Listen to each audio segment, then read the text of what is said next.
Ladies and gentlemen, boys and girls, welcome to another installment of Jantmor interviews. I am your host, Josh, aka Jantmor, and today I am speaking with entrepreneur, former wrestler, voice actor, and just all around awesome human being, the great and talented Brimstone. Can I get a rounding round of applause for this great man? Welcome. What's going on, brother? How you been? You doing all right?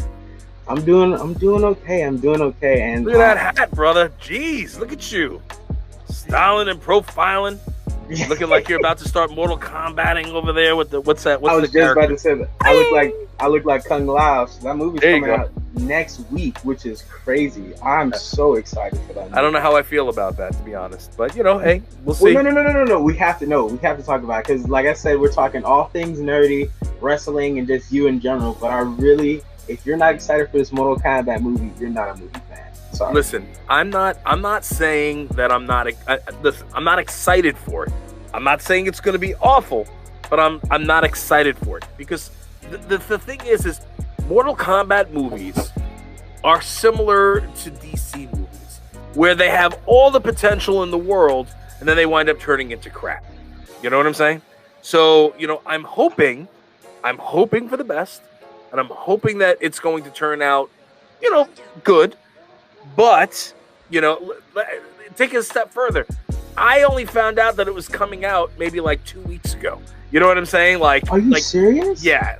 So and I'm pretty much out there and I see lots of things and I hear lots of things. So for me to not know about it until like just a few weeks ago, it was, I mentioned it on Twitter. I was like, so wait, so there's a new Mortal Kombat movie coming out? Like, what's up with that? For me, I love Mortal. Don't get me wrong. I love Mortal Kombat. We've got it in our green room here at the Grindhouse Studios. We've got in our green room the Mortal Kombat machine. You know what I'm saying, and all that jazz from Arcade 1UP. Thank you, Arcade 1UP, for that. And so I essentially, I love Mortal Kombat. It's just, we'll see what happens. That's all I gotta say. We'll see what kind of garbage they spew. Oh my God. Okay. It looks okay. You know what I'm saying? But here it is. The old school Mortal Kombat movies. You're just happy because they came out with a movie. You know what I mean? I'm cool with that. And I agree. You know what I mean? I'm like, oh, it's cool. But, when now there's such a high expectation because they have the ability to do all the CG and so forth. And, and there are good actors and good people available out there. So again, from what I saw, it looks like it's going to be okay. You know what I mean?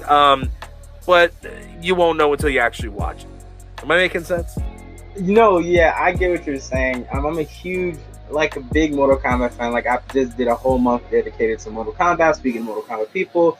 I spoke to my favorite Liu Kang voice actor. I spoke to my, the best Raiden voice actor. I just spoke to a ton of people. I spoke to the new Cabal that's in the movie, actually. Oh, really? Nice guy.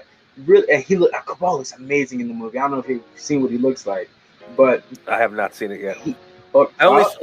I saw the first commercial for it like 2 days ago on TV. You know what I mean? Like, whatever. Wait, what's today? Today's Tuesday. So yeah, on 13th. Sunday, because it was on during, I think, Fear the Walking Dead, and that was about it. Like, I have not seen much except a little bit here or there, and again, it could be the best freaking movie ever, and it could suck. Like Mortal Kombat movies have sucked. Let's see. I can't even really. Yeah. It's not like. Yeah, I'm getting new to the stream right now. I was gonna make a little intro saying, "Welcome to the new and improved Jantmor interviews." I have a microphone, as you see, webcam, ring light in the back, and I'm just ready to go. I was really excited to test it out with you because, like I said, I'm really new to doing this on computer. Like previously, we did this on Instagram Live, and guys, This is a redo because I did not like the first one I did with him. I believe it deserves more.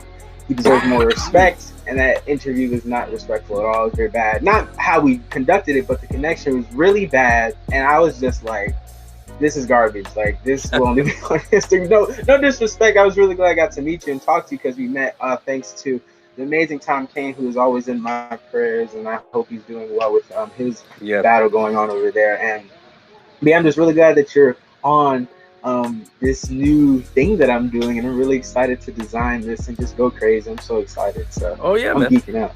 it's always nice to be able to work on your own stuff and build out your own dreams. You know what I mean?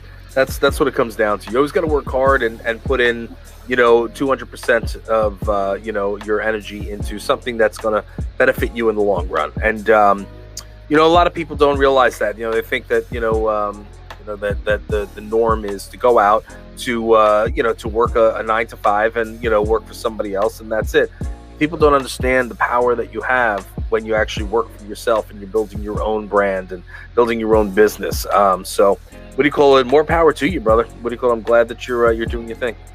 Thank you so much. Like, there's a lot going on behind the scenes, and I have a special announcement this week, which I will tell you off air. I think you'll think it's pretty cool if you're familiar with it. I'd just like to say thank you so much for agreeing to come back on and be doing this. I'm really glad to have you on. It's been really great getting to know you. I come to you with multiple stuff, trying to get that business mindset. You've really helped me a lot. So I really thank you and really grateful for how you've helped me. And I'm just really glad that you're back on. And I hope you have a great time, because a lot has changed since we've last spoke. I have added new things to the interviews.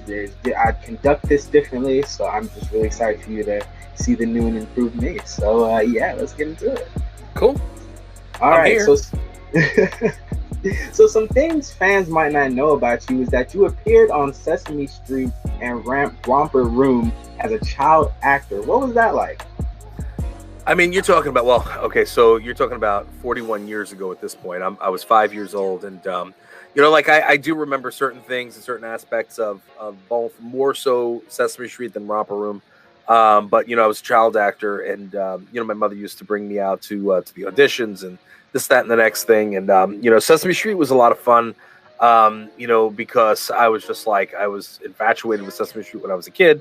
And so to actually be there was just, I remember being mind blown. What was really funny is that, a couple of the early memories of being on Sesame is one of the segments I did. Was with Maria. And if you guys know Maria, I don't know when, I don't think she's still on the show anymore. But Maria is one of the originals. And, she was such a sweetheart. And they had a game that you would take off your shoes and you would throw them in a pile, which was on top of the Sesame Street grate. So the whole point was you find your shoes and you're supposed to put them on, tie the laces, and run off.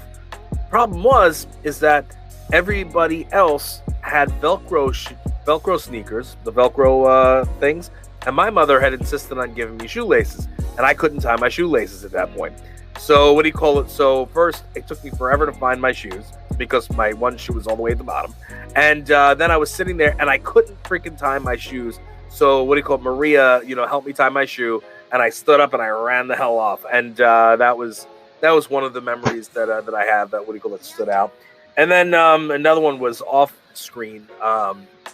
Was you had Big Bird, rest in peace, Carol Spinney, who was an absolute sweetheart.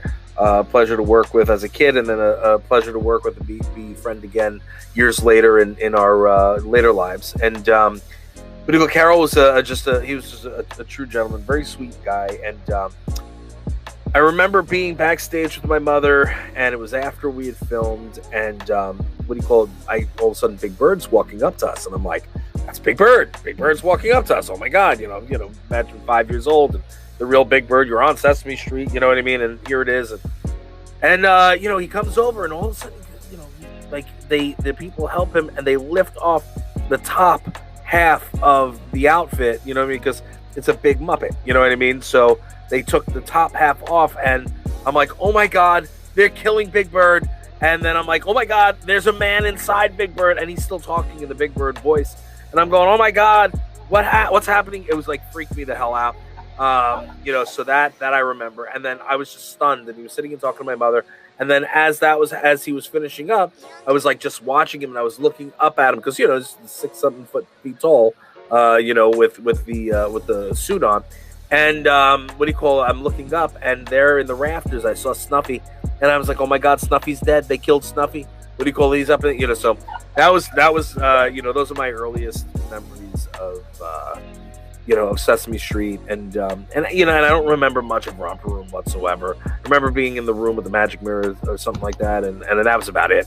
But Sesame Street, I did remember a bunch of other things, and and what's crazy is that like I would have loved at this point in my career, the fact that I'm well established and people know me now. I wanted to go back to Sesame Street and do something on Sesame Street, kind of give back and to be a part of it again. And I've never been able to work that out. But I did, something has changed obviously since the last time we spoke. Also, is I just took on a brand new management manager and agent, and we call it one that I have never had before. In terms of I've never had a mainstream TV and film agent before, so I'm now being represented. So that might change in the future in terms of getting back on and so forth. A lot of things have been going on behind the scenes. So knock on wood. Hopefully, things will be popping on that side of things real soon. That's really awesome, and I'm really excited to hear what you got going on. It's always awesome to hear and see the new stuff you got going on. Another thing that I didn't know, because I went to your website and because I did my research, and I thought this was awesome, freaking awesome. I didn't even know this, but you were on the Touch and Go music video by Joe Budden. What was that experience like? It was weird, so Budden and I didn't know each other. I mean, we knew who, obviously I knew who he was and he knew who I was. And I just happened to be in Manhattan. I was doing some kind of an appearance, and somebody had, what's up, Kim? It's my co-host with Grindhouse Radio, Kim and Dragna. Make sure you follow her, guys. Anyway, so, I was in Manhattan, and they were like, hey, can you come by and do a quick cameo? I'm like, all right, what's going on? Who is it? What are you talking about? And they're like, it's from Joe Budden. I was like, Joe Budden? No, he's pretty freaking badass. He's a great rapper, man. And because I come from old school hip hop. I grew up in Uniondale, New York. It was all rap. So like I'm very well versed in that world. And that being said, I was like, sure, let's do it. So I came down. They had a VIP scene. And so they had me in the VIP scene, and then in the in the crowd. They put me in the center of the crowd. Just quick shots, just a couple of quick shots. It's like if you blink your eye, you're not going to see it. But I was there for a few hours, hanging out with him and some of the other people that they had doing the guest thing, and that was it. I mean, it was just like I said, it literally a cameo, a quick thing, and I haven't seen or spoken to Budden since, but I respect his work. You know what I'm saying? Like, the thing is in entertainment, you know what I mean? Everybody's like a ship in the night. So, sometimes you have the opportunity to make a true connection and you stay friends and friendly with people, for many, many years. Other people, when you see them, oh, hey, what's going on? And you love seeing them and so forth, but it's not, you know what I mean? It's not like, where you're calling each other every week just to see how you're doing. You know what I mean? So I'm blessed to have a lot of those people in my life. But at the end of the day, Budden was not one of them. But it was a lot of fun to go do the video. You know what I mean? And being there for a couple hours, and having the opportunity to go and see that whole thing unfold, it's fun. You know what I'm saying? It was fun. That's really awesome. I was about to ask you, are you still in touch with Joe? No. Talk to him, No. I was gonna reach out to him not too long ago. To see if he'd be interested in coming on and doing the show, but he's got so many other things going on. I don't have his direct contact anymore. My old phone I wound up losing, and I lost a whole bunch of contacts. But no, it's not that big of a deal. I'm not losing sleep over it. But if we ever do cross paths again, it'd be nice to connect. And I'm the kind of guy that likes to meet as many people as possible, enjoy life. You know what I mean? Enjoy, learning about what other people do, and it's just part of entertainment and part of life and part of entrepreneurial, anything entrepreneurial is having those building blocks and the people around you that are whether they're supporters or they're people that are working with you or they're fans, or you know what I mean. It's having those that support system around you never hurts. So for me, I like to make sure to meet new people and befriend new people, and most of the time it lasts because I'm authentic. it's always good to have an authentic figure in this industry, of course, and just in general. So it's always important to remain to your true self. To go back to you talking about like you were rappers, I just want to say, real quick, rest in peace to DMX. That was that was tough on me because like I love that man like a lot. Like Yeah, that was a legend. I remember me and my father. Rest in peace to my father too. We listened to DMX. Let's talk about it, and man, yeah. that's a true icon right there. Well, drugs, hell of a thing, man. What do you call it? A lot of people get involved in things, and they have, they have their demons, and it's awful. I've seen some of the most talented people, get stuck in this whirlwind that is what do you call it? The heavy drugs and hardcore drugs, and it is what it is, man. You know what I mean? It is what it is. Every time you're doing something like that, you're rolling the dice. And I'm not saying, anything other than that. The fact is, DMX was one of the most talented freaking hip hop people that had ever been. One of the most unique rappers that ever graced the circuit. You know what I mean? So, and he's from the hometown. You know what I'm saying? So he's from here. He's New York. So the fact is that it really sucks that and the fact that his life was cut so short, you know it's like the whole, like Tupac and Biggie, and but they were taken out in a different way. Life is short to begin with. When you throw in gang warfare, or you throw in drugs, or like just so many different things that just it could just cut your career short, and then cut your life short. And unfortunately, here we are, another legend gone. You know what I'm saying? I hope I'm making sense. Yeah, no, you are definitely.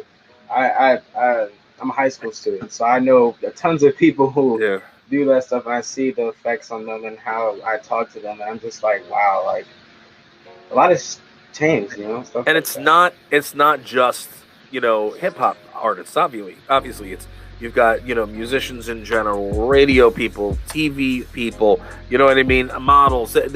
Everybody is afflicted with something. Everybody's got something going on.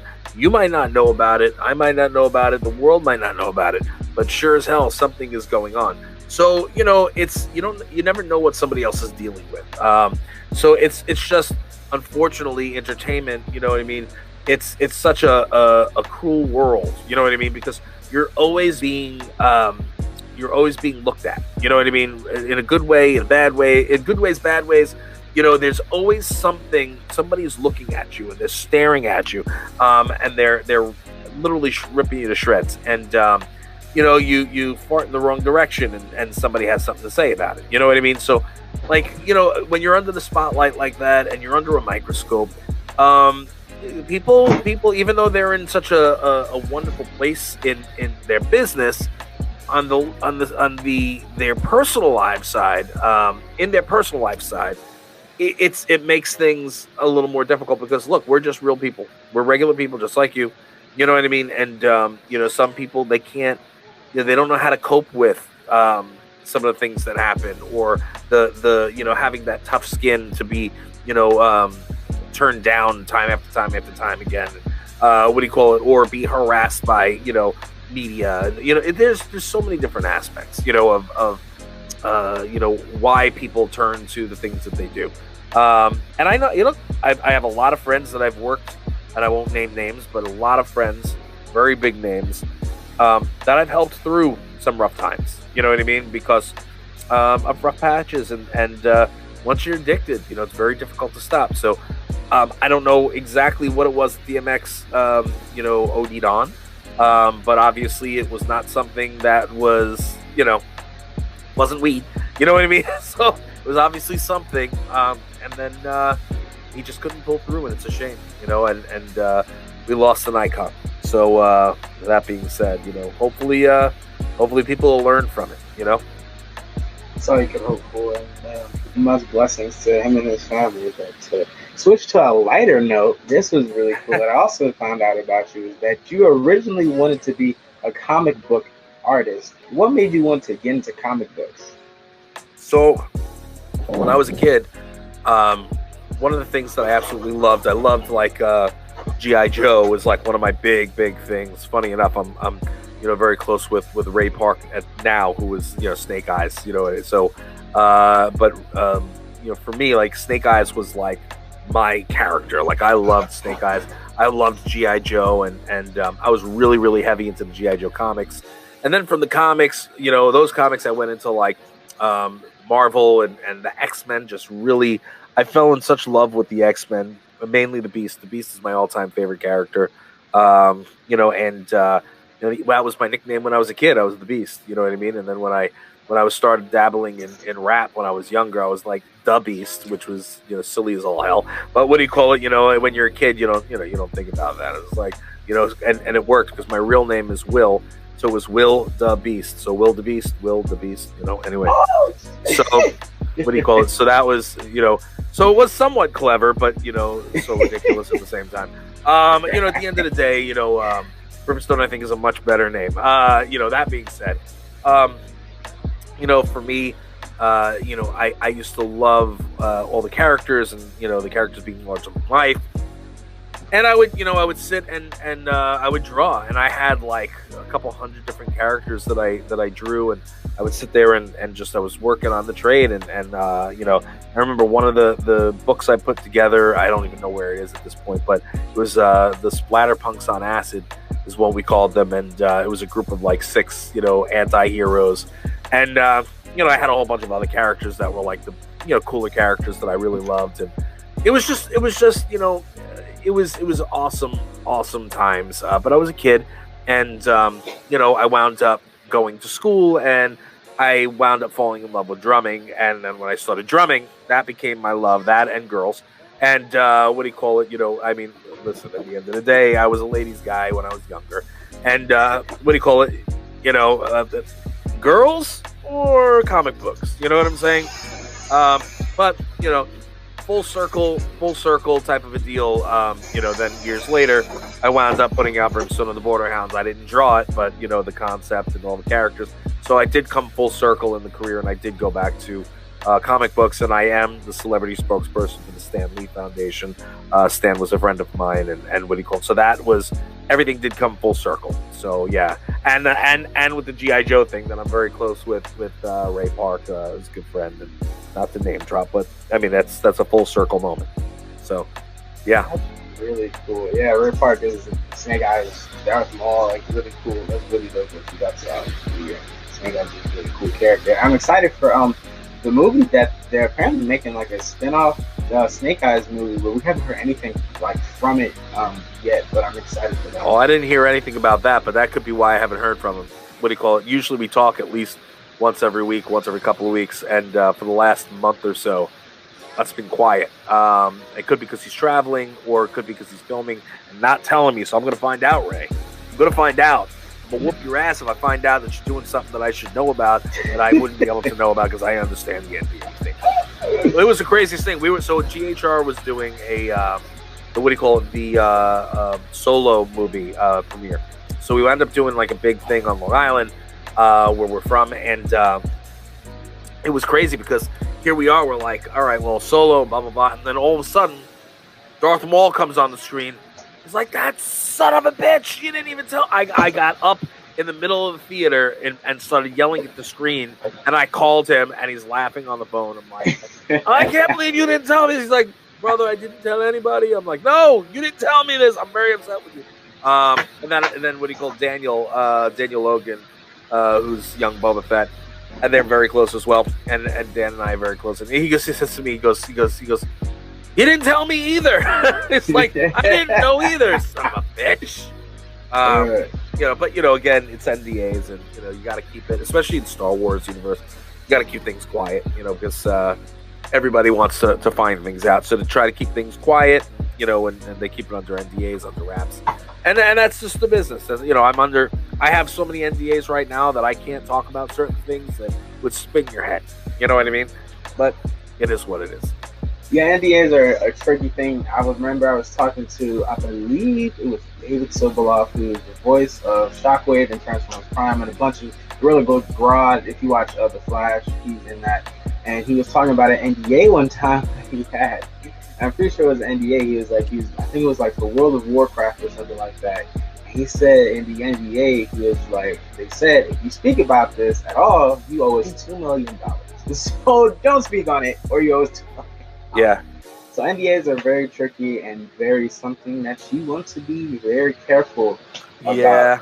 Yeah. I've seen an artist. I remember he was talking about like working on a Nintendo game, and he wasn't supposed to talk about it, and he got fired immediately. Like he was done. Like he got a ton of trouble for that. And Nintendo is very harsh. They are very harsh on their NDAs. Yeah, he got fired, and it was like a big controversy. And I think he also said something dumb, so like that didn't help his case either. So he got in a ton of trouble, but I don't remember who it was. My first question to you is, how would you say your childhood has affected your career decisions?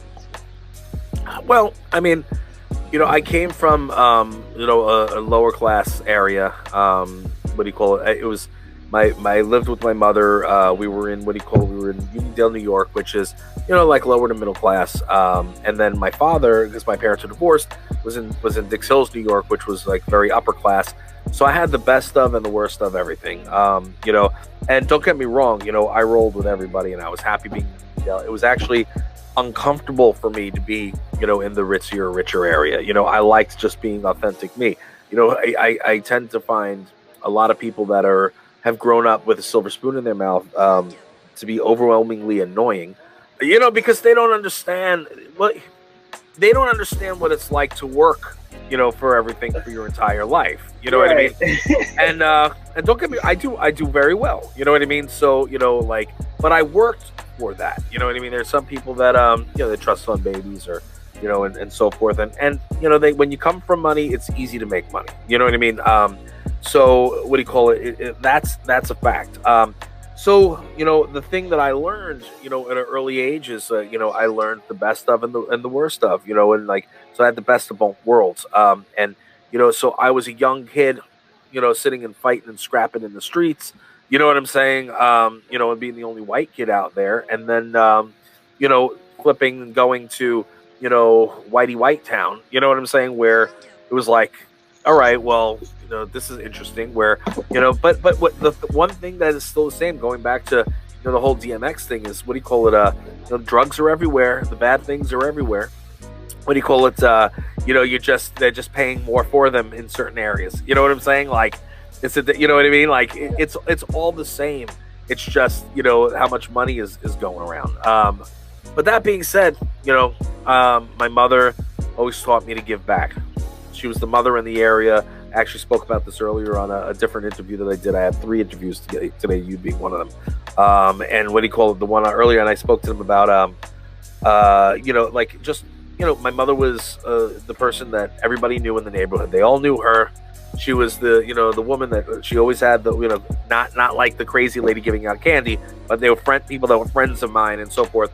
They'd come over, and she was the candy lady, and she'd always take care of the kids. And what do you call it? Oh, you didn't have something, the typical Jewish mother. You need something to eat, I'll make you a sandwich. Or, she was always very, very good, to everybody in the neighborhood. And, that being said, what do you call it? Like, that gave me, she always taught me, always give back to the people who don't have, even though we might not have much. You got to give back to those people, as well. What do you call it? Even if you don't have to give back, you should always, try to give back. And what do you call it? I learned a lot from that. And then, my father, was very, very big, on sales. He's, life insurance and so forth. And he taught me the importance of sales and marketing and so forth. And and I basically learned, from my upbringing, how to be a good person and how to, sell and market myself.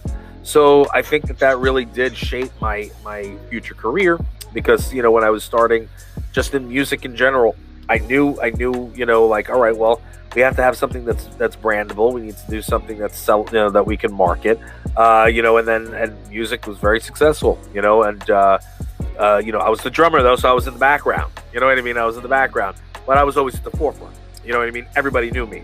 So where they could, they didn't necessarily know all the other members of the band, they always knew me. And I made it a fact for them to know me, you know what I mean? Because, it's not about what you know, it's about who you know. You know what I mean?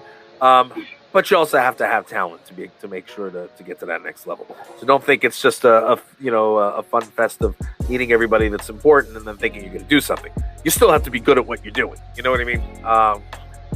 So a lot of people like to fake it till they make it, but it doesn't work that way in real life. But anyways, so yeah, that kind of shaped my future. Like I said, I wound up knowing both like tremendous like different sides of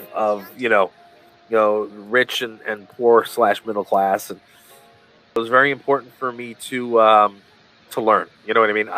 And the positive is from there, I continue to grow and build, and now years later, I do a ton of charity work. I do a ton of things to give back. We won a 2020. We were awarded with the 2020 New York State Senate Empire Award, which is the highest award you can receive from New York State as a business. So Grindhouse Radio won that award for our charitable work that we did, especially during the pandemic, or the beginning of the pandemic. We just both won. Grindhouse Radio and myself personally won 2021 Platinum Communitas Awards, which is also for giving back and so forth. So we don't do this. We don't do this for the accolades. Like, we don't give back for the accolades. We give back because it's the right thing to do. It's just an awesome thing that somebody does see it and they did appreciate the work that we put in. Most of the time, it's not there. You know what I mean? Most of the time you doing it because it's the right thing.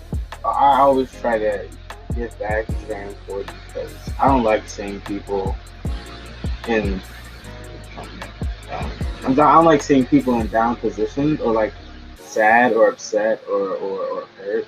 I try to do what I can to make people feel good, or give them as much love and help and affection as I can, because this world is cool. It is cruel.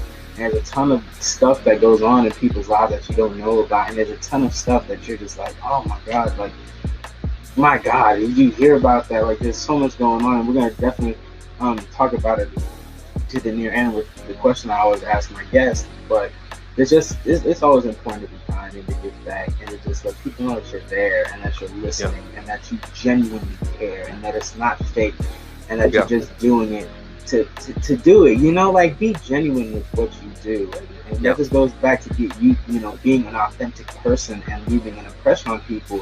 And those fake it till you make it people, don't usually make it all the way to the top, because they think that they don't have the authenticity to them. They have a lot of fake like stuff about them that makes them not seem real, and they won't make it far, and it definitely shows 100% of the time. So that's just my little spiel on that, and just how I view the world and how you should treat people. And I think it's really awesome that you guys have gotten those awards and stuff like that, and that you guys are still staying humble and doing your thing and making content for people that most definitely helps so many people who listen to it get a laugh or just learn something new. It's just always cool to learn something new and just have that knowledge and just gauge in what you're listening to. So that's really, really awesome that you guys got that. So absolutely. And by the way, everybody, I'm so sorry if I sound a little nasally, whatever. My allergies are going crazy right now. So I'm like all stuff right here. Just so if you guys are listening and you hear me like, that's why. I apologize. Now we're gonna transition into your music thing, which when I was watching an interview you did. Who was it?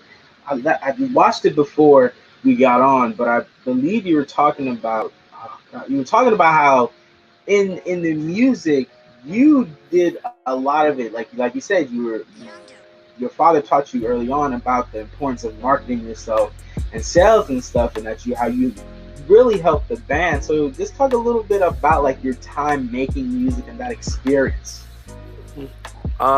Listen, music has always been a very big love of mine, and I love drumming, I love singing. I play a little piano, very little, percussion, the whole 9 yards. I went to school for music. I didn't graduate college because I wound up going and I was playing in music. So my thing is that like I just enjoy creating. I don't, no matter what it is, if you notice anything about my career, it's always about creating. I am a very creative person. I like to continuously create, and everything I do is to build a legacy. Uh, Something that people are going to remember. They look back and they go, that guy was great, and he pioneered this, or he did that, and he accomplished this, and he was a real cat. You know what I mean? Like, so that's for me. It's very important. It's leaving that legacy. So yeah, man. What do you call it? Music? I knew everybody. That was my thing. I knew it had to be marketable. I knew that I had to make sure that I had connections with everybody that would be beneficial to whatever bands I was playing in. So I did like 98% of the booking. I booked the bands where my bands wherever we played. What do you call it? On the rare occasion somebody else wound up booking it? You know what I mean? That was like I was like, oh, okay, good job, But for the most part, I was the one that was getting us booked, and I was the one that was getting us paid. And in terms of the what do you call it, the media, like I knew a bunch of the media then, and what do you call it?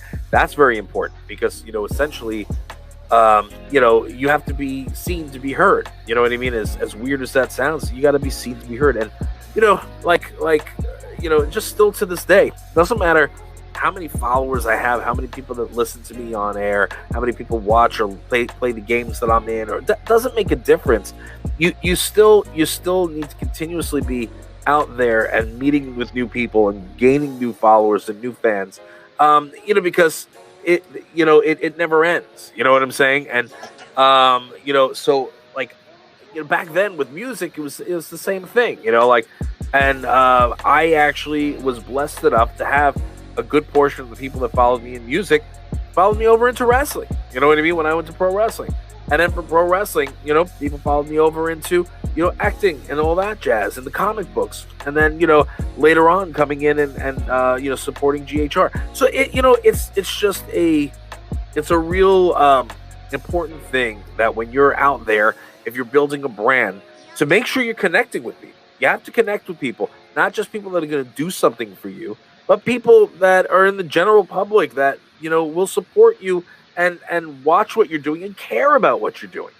One of the craziest things is, and I just posted something and I've been seeing it around, something that I was going to post like a long time ago, but, people actually have put it out there, and I just posted something, last night, and it's very simple. It's like, people are like, oh, I support you, and I'm so proud of you, and I love everything you're doing, Mr. Brimstone. Everything you're doing is fantastic, and oh my God, and I love it. But then you're not liking any of the stuff, you're not commenting on the stuff, you're not sharing the stuff, you're not sitting and supporting anything. It doesn't cost anything to support, guys. You know what I mean? Like, there's nothing worse than saying you support somebody and then scrolling right past something on social media. If you're following somebody and you're a friend or you're a supporter or something, do more than just like it, comment, save, you know what I mean, share, you know what I mean? And people don't realize how much and how far that goes, especially in today's environment. So like, I'm not asking you, I would love it if you buy my shirts or buy my products and so forth. That's great. Yes. That's how I make my living. You know what I mean? But if you can't, if it's hard for you to swing something, it costs you nothing to like something. You know what I mean? It costs you nothing to leave a comment. DMing me? Great. Thank you so much for DMing me. I appreciate that. Thank you for the love. I love you sending me hearts. But people don't see that. They see how many numbers are on Instagram. You know what I mean? So, I am very engaging. I like to speak to every single person that hits my page. I know you've been to my page plenty. And and am I wrong? I comment back to every single person that's on there. And not only do I comment back, I have conversations with everybody because I'm authentic. And I like to keep it that way. You're not getting somebody, who's an assistant, or you're not getting my wife. You're getting me directly. So what do you call it? Like for me, engagement is 100% of the game. So people, consider that. Like if you support somebody, support them. You don't have to sit and go ham. You don't have to sit and share every single thing. You don't have to, buy all my products. I know I have a lot out there. You don't have to do that. but a like and a comment and an occasional share is greatly appreciated. Sherry, everything is social media now. I love supporting friends. Thank you very much, Sherry. We appreciate that. Sherry is one of my top ambassadors from what do you call it? The what do you call it? Team Brimstone, and I have an amazing crew. We have about 30 members in Team Brimstone, which were all hand selected, and they're all some of the top fans, and who have all become friends of mine. What do you call it? And they help me out tremendously. Whether that's reaching out to people and doing the things that I do. They've been very, very essential, and they're fantastic. And anybody who is interested in joining Team Brimstone, what do you call it? There is a vetting process and so forth. But if you go to therealbrimstone.com under contact, you'll see in the if you hover, it says Team Brimstone. You go on there, you can apply right on the site. That goes to my lead ambassadors, and they handle it. And it's not the ambassador thing where you go in and get a code crap. No, this is people that are actually involved, and they get private time with me if they have questions. We will. I try to help them out. What do you call it? I occasionally will post their stuff or reshare their stuff, and we all support each other. You know what I mean? And that's the way it works. We play games. We do private chats and so forth, and we'll get on and we'll play. What do you call it? Games together. You know what I mean? So we have a good time. What do you call it? What I was gonna talk about with the social media thing is how it's very important to like and share, especially on Instagram. It's likes aren't as important anymore, no. and it's more sharing and commenting. And the new save thing, if you guys know what the save thing is, that's that little it looks like an envelope on the side, and you click it and save it to your thing. Yeah. And it's really important for engagement, and I don't know if you've seen my post on my page, but I posted Instagram changed the algorithm so much, and it's that's why a lot of my favorite content creators smaller have just dropped, because Instagram changes so much. It changes its rules. It changes what you have to do, so much of what you do, and it's really unfortunate how people don't show love or support like that. And sometimes it is just discouraging. Well, it's disheartening. It's disheartening. Yeah. Well, here it is that everybody always likes to think, all right, my family and my friends are going to help me and they're going to support me, and bro, it's not that way. So and I hate to be the bearer of bad news, but the people that you're closest with, they're not the ones that are necessarily supporting and helping you. You know what I mean? Think about it. How many people are in your family? How many people? Just here, perfect example. In the comments and so forth. How many people do you know, and how many people are on your friends list that you're personal friends with, that you've gone to school with, or you work with in your family? How many people are sitting and watching it? You know what I mean? Right. And I'm not saying that I'm just saying general. I gist of things. It's they know that this is what you're doing and trying to push and promote. So follow, watch, see something, make a comment. You know what I mean? Get involved. It's not difficult, but they're not usually the ones that are out there helping, because they don't understand, because they're not doing what you do. You know what I mean?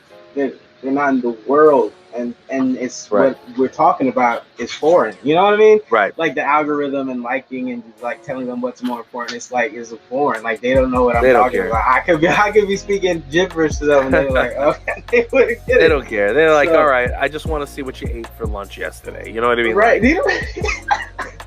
And that's cool. And that's cool too. You know what I'm saying? And I post that stuff too on stories or whatever. Wish people would understand where a lot of us are coming from, but maybe one day, right? But my next, just people support. That's it. If you say you support, throw a like. You know what I mean? I have 100 people in my family. I see 1 or 2 people every once in a while liking stuff. You know what I'm saying? I know that's not where everybody likes to think that your family is your support system. And I love my family, don't get me wrong. It's nothing against them. They don't have to. It's not their job to do that.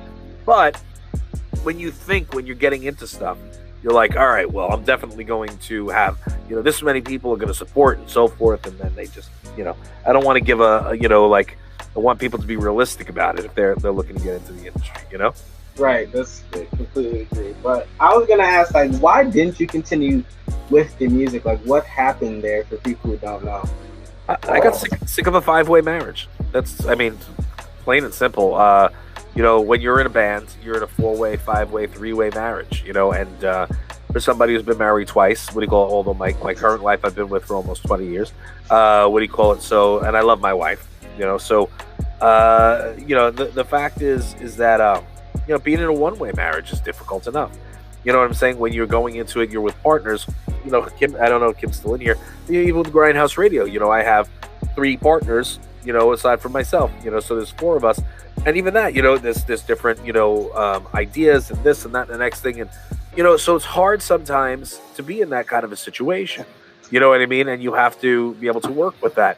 Thankfully in GHR, we're all kind of on the same page and we all kind of have the same direction plan, with slight differences here and there. But what do you call it? Like with the old bands, you got one person that wants to rule the world, you know what I mean? And then others want to just live in a van, and that's not what I wanted to do, like I'm very open about that. Like I love drumming and I'd still love to be playing. I was still involved in drumming. I did hosted a bunch of drum fights and so forth, even as a wrestler, in my later years. And, I'm still very friendly with a ton of musicians, and still, connecting with new ones all the time. And there are things in the works. Doesn't mean that something's going to happen tomorrow, but, there are things that have been discussed, so yeah, I would love to still be doing music. At this point, I'm just, I was done with 5-way marriage. And I was like, let me do something different. And that's when I wound up getting into pro wrestling. And, the rest is history at this point. Oh, Kim is here. She says, I'm here. I'm here. I love you, Kim, as much as you drive me nuts. No, I'm just kidding. She's my little bubbly. That's how it is. That's how it is when you're working with it. No, she was my work wife until she started getting with Tom Greer. So now they're a couple. So now they outnumber me. That's a problem. So what do you call it? But I love them to death. They're my family. You know what I mean? Like we've been together for 6 years. They outlasted everybody else that I've ever partnered with. So they're winners, or maybe I'm the winner. I don't know. Either way, what do you call it? But she's great. Greer is great. What do you call it? Zambo's cool. Like everybody that we have as a part of GHR is just they're good people, and we've got a good team, and very blessed about that. Yeah, and we just did, as Kim said, we just did our 300th episode last night. So what do you call it? Our 300th episode will air on Thursday, and it was an epic episode. We actually have Harley Morenstein from Epic Mealtime came on and hung with us. So we did a special 2-segment deal with him, and it's definitely a show to pay attention to. So yeah, that was a good one. That's awesome. Yeah. I 300 episodes with Bombalina. What do you call it? That's really dope that you guys got to get him on. Like, that's so cool. Like I just recently reached a year of me doing this, so it's really crazy to see how. Yeah, I freaked out. I was like, what? That's crazy. But I just reached a year. The 9th, Friday, I reached a year of me doing this. So it's so crazy to see everyone's achievements and how far they've come and what they're doing and what they got next. Like that's so awesome that you guys reached 300. Like, oh my god! Like, could you? Oh my goodness, I can imagine. I mean, well, nowadays I could imagine, but back when I first started, I couldn't even imagine doing 300 episodes or even 60 or 50, let alone 10. I didn't even think I'd get past 10, but I'm here and I'm still doing it. It's so crazy. Like, I mean, how far did you think you'd get when starting out first? What for the Grindhouse? Mm-hmm. All right. Well, look, anything I do, you always want to get into it and be like, all right, this is going to last forever. But what do you call it? With Grindhouse, I mean, I like to talk. I always wanted to do, a show, and it just so happened that what do you call it? When I was doing Hound Comics, when I had the corporate office, I just happened to have Kim and Zambo wound up interning for me, and they had history in radio, and I was considering doing a show on one of the local AM/FM stations. But everybody I spoke to, even though I had connections and they all supposedly loved me, it was crickets, and nothing ever happened. So I was like, all right, and then these two came in and we sat around the microphone. We're like, this works. This is magic, man. This is cool. So we started it, and look, anything that I get into is I consider it a business. It's got to be run like a business, and people are like, oh, it's just a podcast and whatever. Okay, well, how many other podcasts that that are making the money that we make and that are doing the things that we do? This is a first poll. You guys get a sneak peek. This is not the finished version, but this is a first poll from one of the collectibles. What do you call it? Which is going to be all in color and everything. One of the vinyl collectibles. What do you call it? That has won as many awards, given as many citations. And has their own office, corporate office, studio, green room, and the people that we bring on. If you can show me somebody who's doing what we're doing, that's not a bigger name than I am, and you know what I mean, and has that all built in, I'll be impressed. You know what I mean? And there are a few people that are doing it, but they're very scarce, and they're not necessarily doing the things we're doing. So the fact is we did it the right way, and what do you call it? But we work hard. We work very hard. It's not easy. People think, oh, it's easy. Oh, it's not a problem. No, guess what, people? It's a lot of work. So, now try doing that and balancing your own personal brand when you've got sauces coming out and other products and what do you call it, needing to do content, and then, making your endorsements happy and touring, and then put a family on top of that.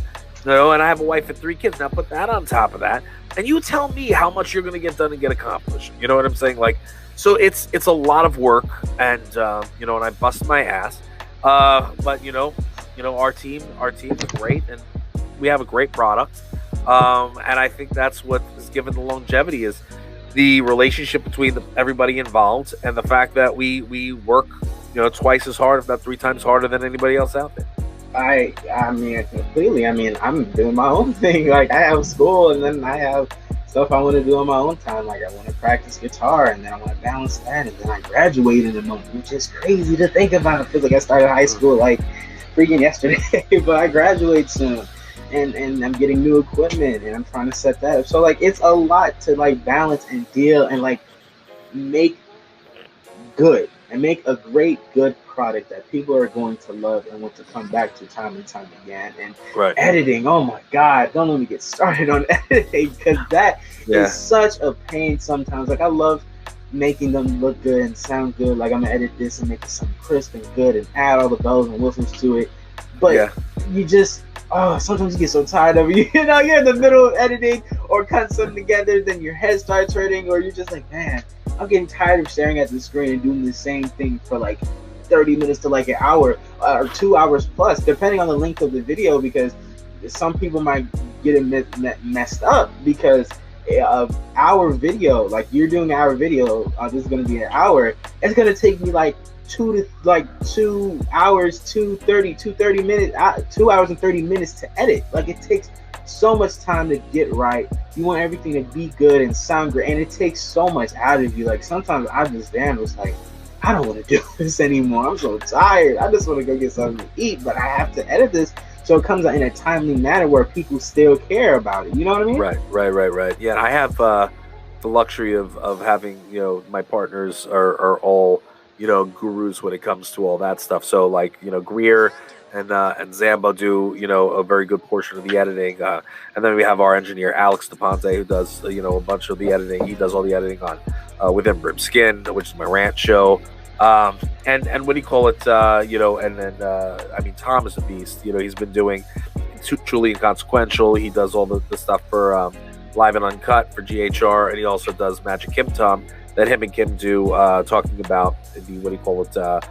Disney and Pixar and stuff like that. And, and that's not even counting the stuff he does for GHR. You know what I mean? So, like, he's a beast. You know what I mean? He's a beast. And then Alex does, like, a very large portion, if not all of it.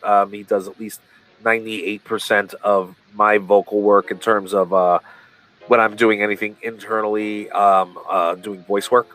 Like, he's Alex and I have a very, very good relationship.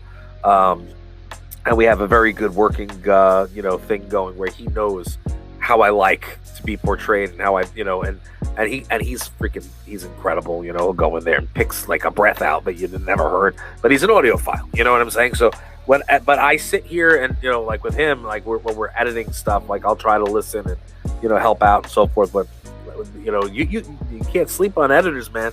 Can't sleep on them. They're beasts, man. They're beasts. Absolutely. It takes a lot of time. I don't even want. I kind of want to learn, but I don't want to do any of that crap. And be honest. But on the flip, in all fairness, I do a good portion of the business. You know what I mean? So that's that's my role. You know what I mean? I do a lot of business. I do a lot of the what do you call it? The branding. I do the website. And everybody helps out. Like him helps out and that stuff, as does Greer. But like that, everybody has their function within the company. Kim does a lot of the PR. She does a lot of social. So there's everybody kind of has their little place, and then we all kind of like tumble in and branch over onto everything else. I want to talk more about your I want to talk about your wrestling because this is really interesting. I used to be a big wrestling fan when I was a little kid. I remember I'd watch like Wizards of Waverly Place, and then Disney was like 10-minute commercial break, and then I switched over like directly to like WWE and just watch that and digest it. And then when they went on break, I had to go back, and then it wasn't even Wizards of Waverly Place because the matches were so long, the rounds were so long, so I missed the whole episode of that. I remember those are some of my most fondest memories as a kid. I have so many fond memories I could go on for days about. But what interests you the most about the wrestling business? I love the physicality of things. You know what I mean? I loved being able to go in there and and actually get some aggression out and so forth. And I also like the what do you call it? The entertainment value, man. Like there's nothing like going out there and just like working a crowd, man. I love being able to work a crowd. I love being able to go out there and make people feel something. You know what I mean? You're good. You can make them yell, you can make them scream, you can make them cry, you make them laugh, you make them cheer, you make them boo. As long as there's a reaction, you're doing your job. You know what I mean? So that was my thing. Like I loved the theatrics and I love the physicality of it. Like the guys that I loved growing up, guys like The Undertaker and Ultimate Warrior, what do you call it? And people like that, just and Shawn Michaels and guys that I'm friendly with, later on in life, like these guys just changed the way, the business, was. I mean, guys like Kevin Nash and Scott Hall and, Bret Hart, like all these people they changed the way, wrestling became mainstream when these guys came out and did it, and Brutus Beefcake, Valentine. I mean, like I don't know Taker. I don't know Taker personally. I don't know. Just to clarify, I didn't know Warrior personally, and I don't know Shawn Michaels. I do know, what do you call it, Nash and Hall and all those other guys I mentioned. But what do you call it? It's one of those things where, you look up to people and you say, I could do that. You know what I mean? I could do that. It's a good story. You know what I mean? We don't have time for the whole story, but it's, at the end of the day, I'm sure if somebody can find it if they look. You know what I mean? It's out there. Wrestling is such a cool thing. And I just wanted to ask, how did you create the name Brimstone during your wrestling time? How did I pick it? Mm-hmm. So we were going to the Doghouse, the Long Island Wrestling Federation. And I'm on Long Island. I lived on Long Island. They were in Brooklyn and Queens. What do you call it? And it would take like an hour, sometimes an hour and change to get in to go to training, and then an hour and change to get home.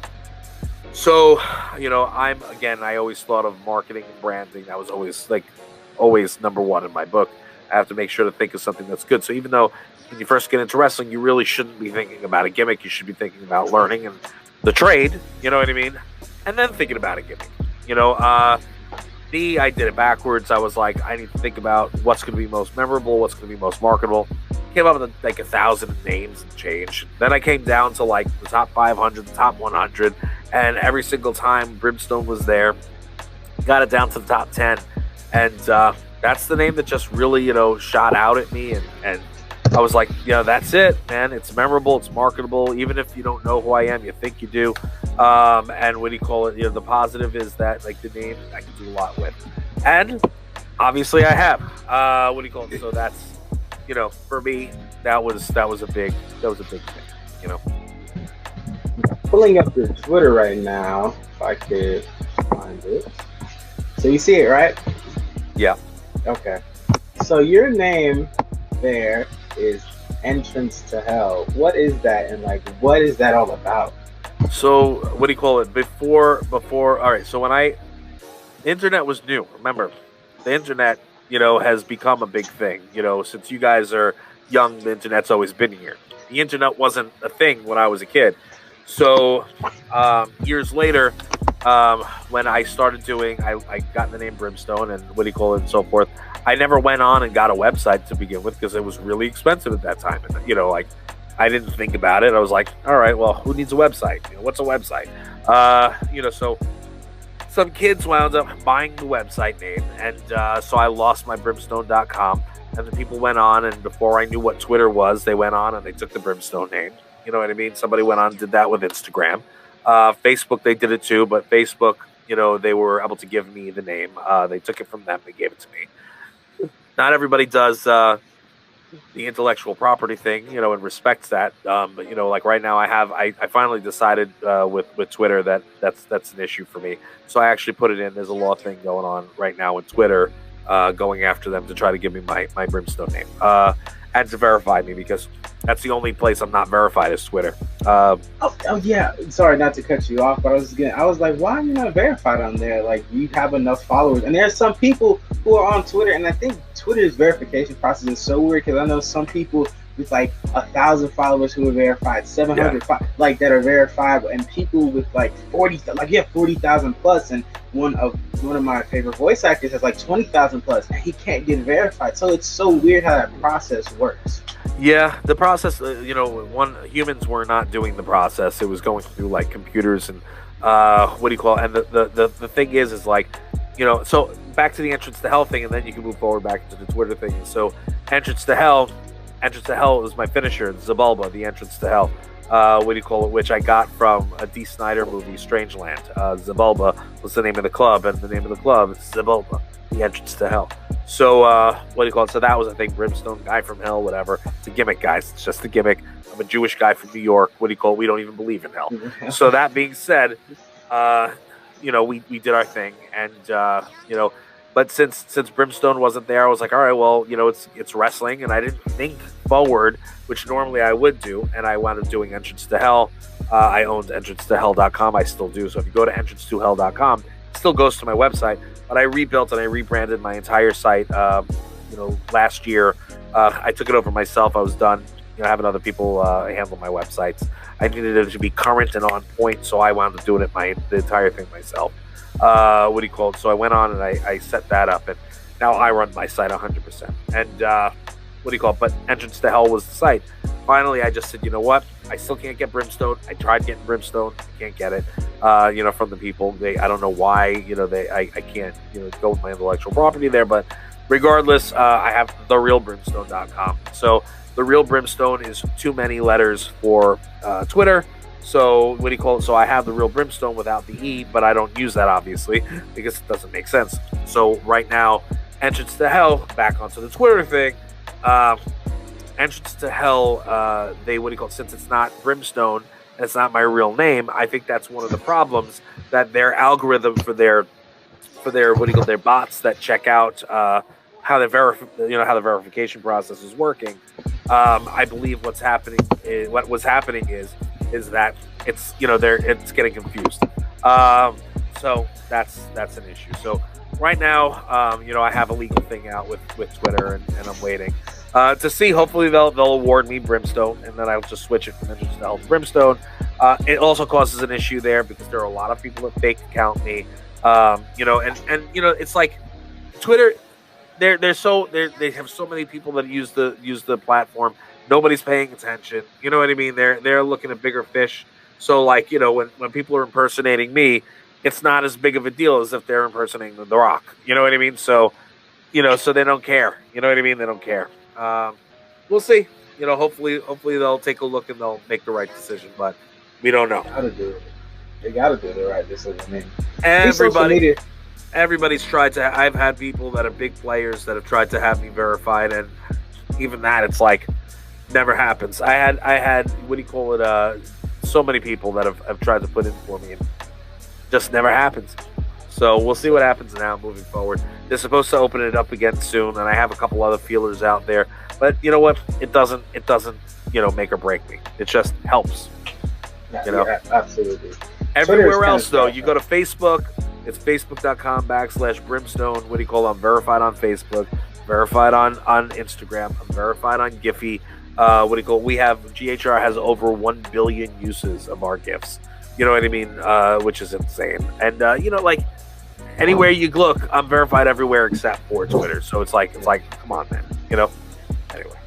Wishing the best on that situation. But Brim, I gotta be honest with you. I got a bone to pick with you. I got a bone. Right. And let's go. And as we start to wind down here, I have to talk about this with you because now you want to start a fight? You said no, because I remember you said this on Twitter, and I was like, Brimstone is tripping. He's talking about the Snyder Cut. Brimstone. Oh, well. You knew. I know exactly what you're talking about. I don't give a damn about no damn Snyder Cut. We actually talked about it. We talked about it on air for this 300th episode also, like the whole Snyder Cut thing. For me, it's not, look, I love the characters, and I was hoping for it to be a good film to begin with. It sucked. And and I'm not going to invest another 4 hours into something that's just going to suck a little less. End of story. You know what I mean? Their Batman sucked. Love you, Ben Affleck. No, good. No. Ben Affleck is the best Batman. He's the best Batman. Yes. No. He's better than Christian Bale. Over this. Yes, I'm not fighting with you over this. You have to. He is not the best Batman. I love that. He was a very good Bruce Wayne. I liked him as Bruce Wayne. He was not a good Batman. That being said, Batman sucked. I can't stand Caviezel, whatever the hell his name is, who's doing Superman. What do you call it? Gal Gadot. Gal Gadot is cool. Gal Gadot is cool. But number 2, I heard sucked horrible. 84 was not horribly. The best. And I think that the Aquaman movie, he's the only person that I think could make Aquaman a cool character. So, I had no hate there. Yep, nope, sucked as Batman. That's what we're talking about, Sharon. All of you are wrong. It is fine. No, and at the end of the day, there's no need to have Flash in there. That guy sucks. No offense to him, it's just the character itself sucks. You got a crappy character. Why? You know what I mean? DC is inferior to Marvel. Love you, DC. I'll do anything for you to help make it better. But I'm telling you right now, everything is sucked that's come out of there, except for the Aquaman movie and the first freaking Wonder Woman movie. Everything else since the original Batman has been crap. He was the only real Batman. No, Adam West is the only real Batman. What's his face comes in next. That's it. And end the story. You can take your Val Kilmer's, do your thing with Val Kilmer. You know what I mean? And with his nose flattened in the thing, and then what's his name sitting there and come on, man. No, man. Christian Bale.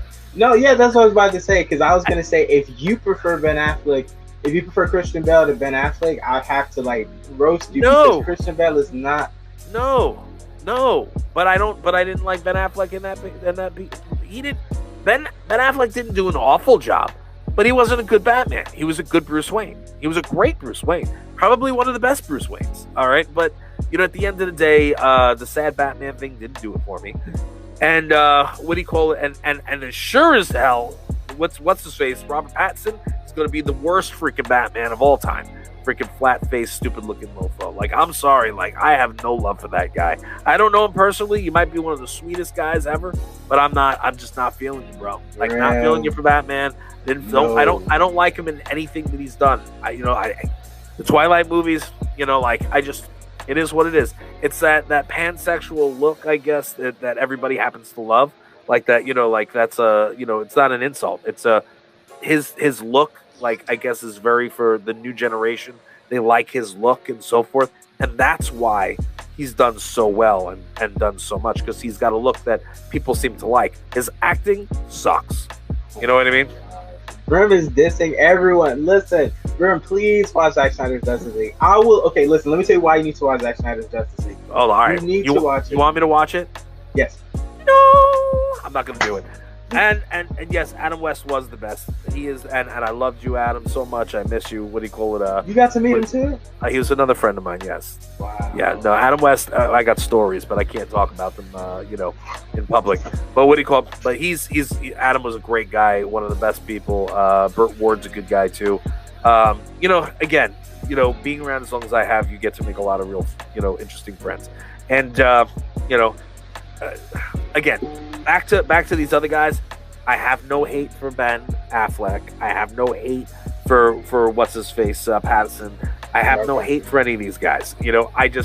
I'm talking about their characters in the film, and and the things that I've seen that I'm just not a fan of. It doesn't mean that they're bad people. I just like to clarify that before people are like, oh, Brimstone doesn't like this guy, and the next thing you know, everybody's talking about it.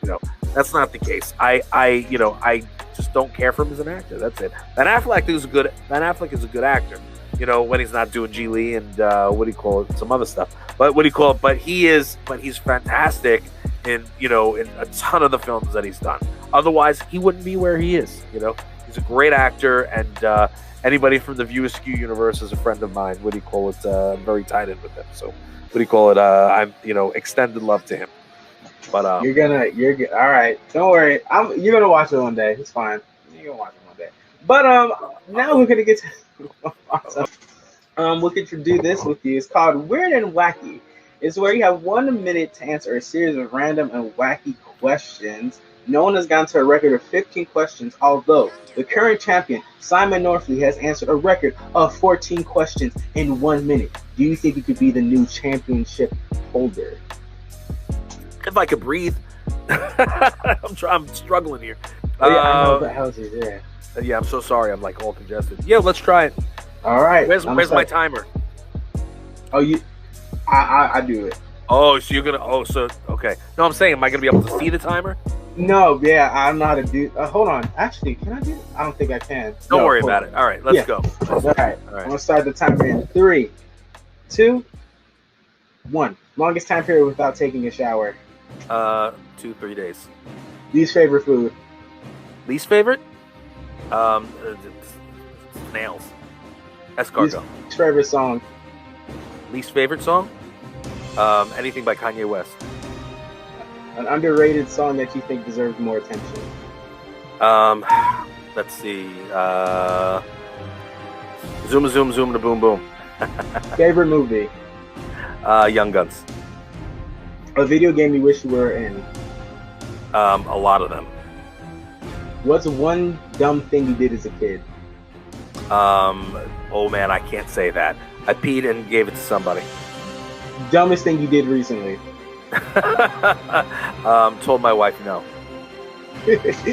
Favorite band? What do you call it? Oh, that's a tough one. Old school Bullet Boys. Superpower you wish you had? Super strength. And there's your time, Brimstone. And you got to answer 10 questions, so you did better. You were slow. You were slow asking me, though. You were slow asking. No, it wasn't. Because I was waiting. You need to have them on the screen so I can know, because you took too long in between. No. I demand a recount. Oh I won that. Stop. I'm all congested. I can't even think straight. So I'm good. What do you call it? But yeah. And right. It's I couldn't hear everything. What do you call it? That's why I was stuttering a little bit.